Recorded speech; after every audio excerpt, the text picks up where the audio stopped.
Hello everybody, I'm just going to throw a largish pot here, but I had a question from Tommy Joe asking about what tools I use for the turning of those deep-footed pots, and this is one here.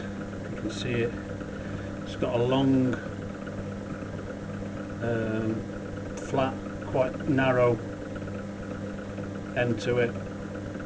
I'll buy them locally at a local market. Toolman, a tool seller, usually sells spanners and rules and things like that. But he also has a box of these tools, and they're quite cheap, like about 90 pence, I think.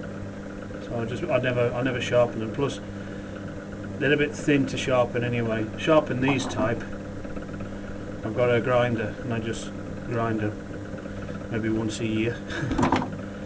But that's what they are. They're just wooden ones with a ferrule. There's different sizes. You tend to have a favourite. I just buy half a dozen at a time, whichever ones I don't think I have. The problem they've got is they do snap off a little bit because they're a bit cheap, but they do the job. This one's my favourite at the moment. I use this one quite a lot. That used to be that's the old trusted one, but that tends to cut away too much. It's a bit severe, that. So anyway, there it is. If you want to get into a foot ring, that's really good, because you have to get quite vertical. Keep it quite vertical to cut down. Otherwise, if you lean it over to one side, you tend to push the rim over and cut too much of the rim away. So that allows you to get vertical down into the deep foot ring. So anyway, hope that's useful. I'm just producing some pots here for some ideas I've got for some wood-fired pieces that are going to be fired soon.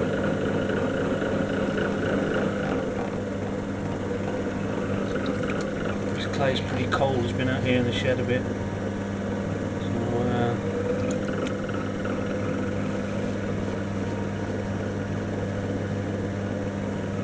So I managed to cut the end of my finger that I used for most of the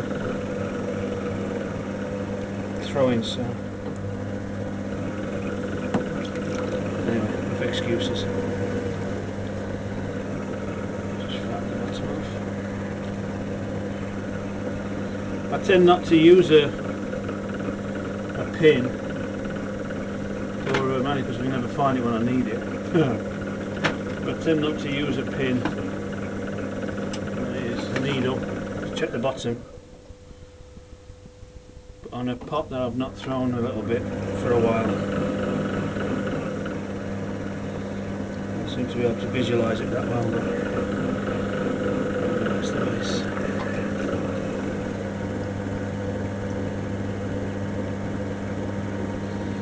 What I'm doing here, I'm doing all the pulling with my thumb.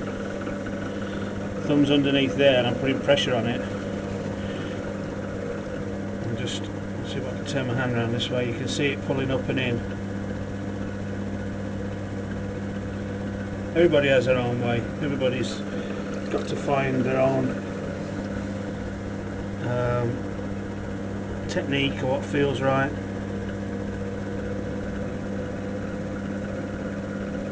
My main problem is I'm constantly changing how I do things.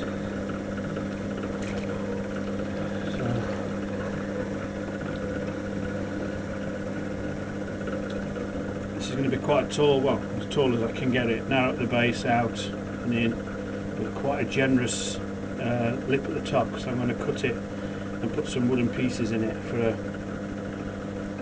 a wooden handle type effect. It's not going to be a handle, but it's going to look like a handle. I'll show you when it's done. It'll be a couple of weeks, I think. Maybe more. With the wood firing, I'm reliant upon the society. When they want to fire the pieces, all I can do is have my pots ready for when they decide to have a firing. Because it's a sort of collective, you have to go with the consensus of opinion of what's best for everybody. So all I can do is try and get a pot prepared, and then when they say they're going to have a fire, and we've just got some ready, so.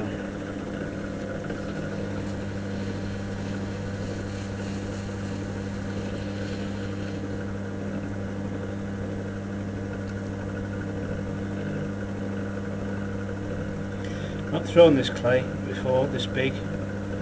This is one of those Scarver earthstone clays that I got that's will fire to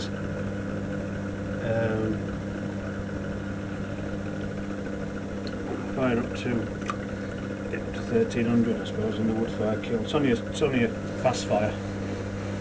When I say fast fire, it's going to take 3 or 4 days to fire it, but we used to have an anagama that took nearly a week.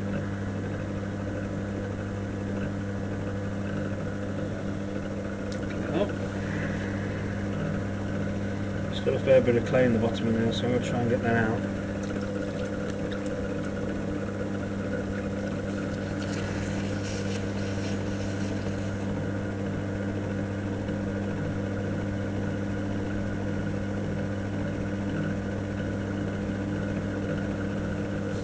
It's a bit wet.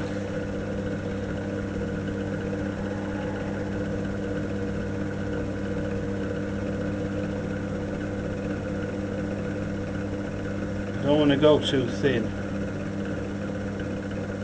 about here, because I'm going to do some decoration on this piece where I throw it, push it out, so just trying to lift the bottom up.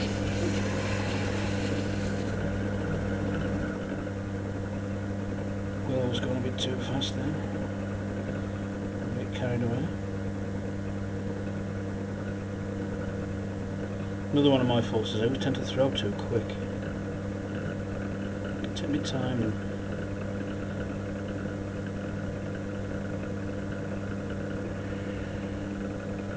do it right.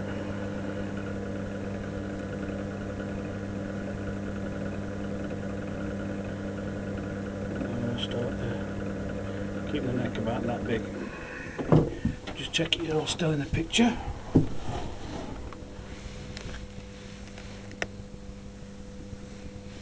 Just about.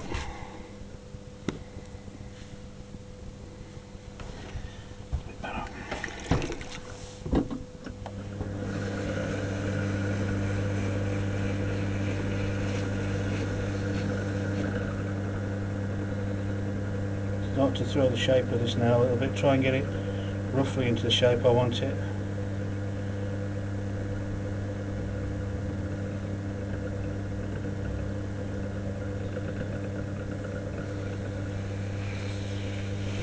The clay down here is still a bit thick.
Until I'm concentrating, I stop talking.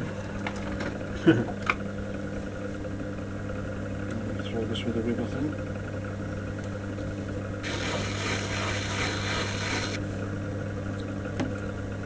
It's a nice brand new one I bought this, and I have new tools.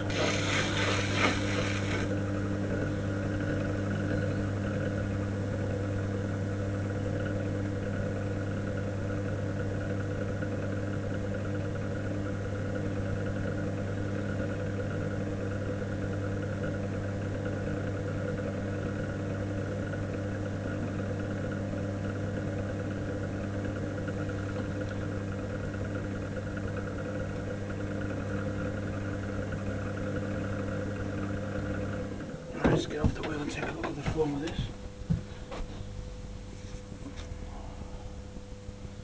That's not bad. I like the way that it goes,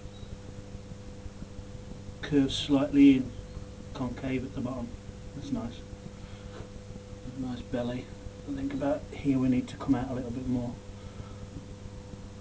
Slope the shoulder a little bit.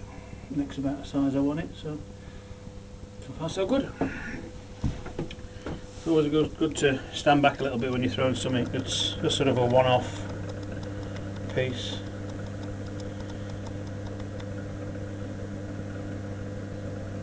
Look for the pleasing parts of the form and the bits that annoy you maybe. I had a quick squint at my sketchbook before I came out here, just to get back in my mind. I do a lot of drawings, and so it's best to refresh your minds. This pot I first had an idea for about 2 months ago, actually, Christmas time, so best to refresh your memories, I think.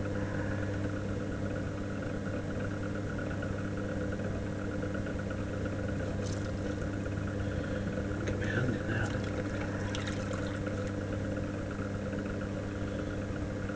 I am quite clumsy.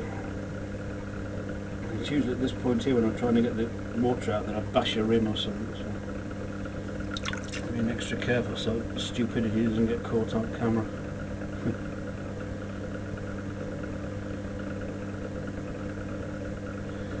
Right, let's think what we're doing with this rim now to exaggerate it a little bit.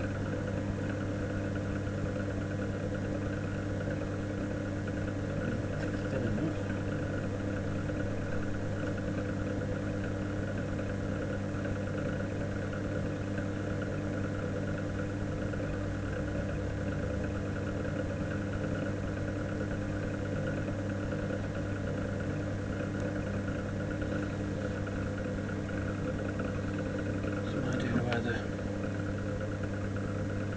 What's going to go?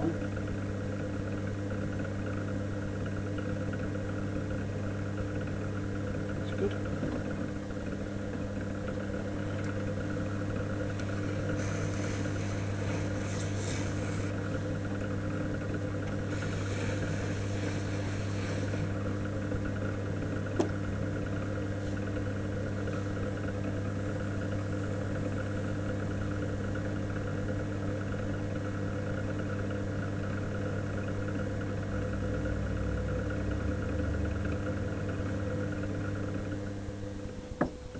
Okay. Now the tricky bit.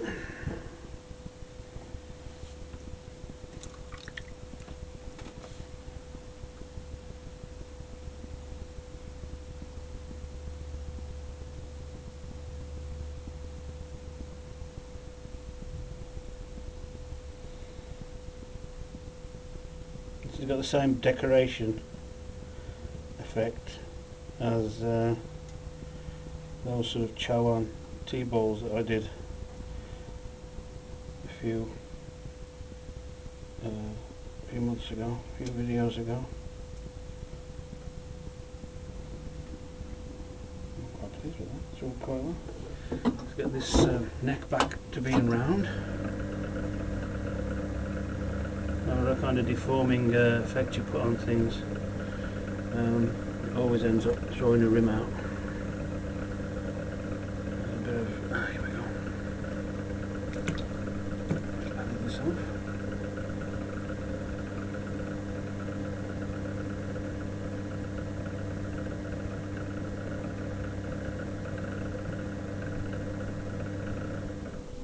And there we have it.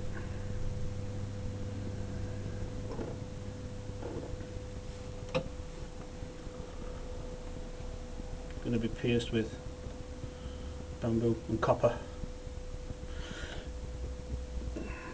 And this bit here is going to be split, opened out, and a piece of wood goes up with a carved handle.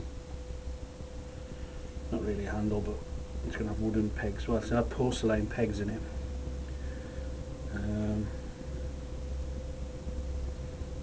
Cool, like that. Pleased with that. Glad you joined me. See you soon.